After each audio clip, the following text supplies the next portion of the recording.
Well, we are your local election headquarters, and it's one of the biggest races in Texas, and especially here in the Permian Basin, the race for railroad commissioner. With 100% of the vote in, incumbent Republican Wayne Christian is set to keep his seat for another term.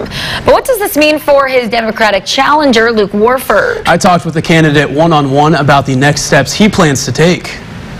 Y'all know that the Railroad Commission has nothing to do with trains. And that what it actually does is it regulates the Texas oil and gas industry. Democratic candidate for Railroad Commissioner Luke Warford had been traveling nonstop on the campaign trail trying to secure his vote. I've gone all over the state. I've talked to folks in all corners of the state about the issues that they care the most about. Some of the issues that topped many voters' lists in the midterms were energy conservation, lowering costs of natural gas, and improving the reliability of the energy grid.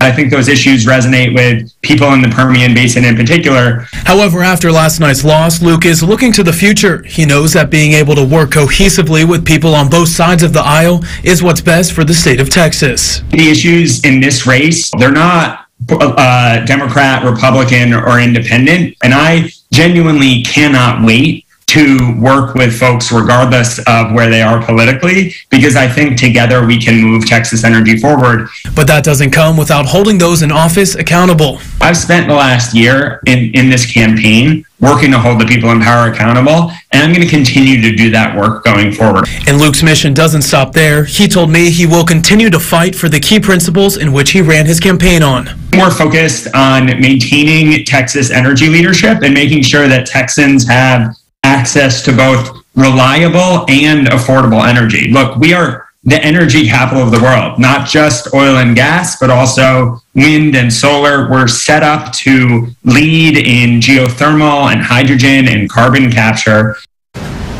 Now, another issue that Luke is determined to fix is what he calls the misleading name of the position. He says many people don't realize the power that the seat has in regulating the oil and gas industry. Also important to note that I did reach out to Wayne Christian's campaign for comment on this year's election, but did not hear back.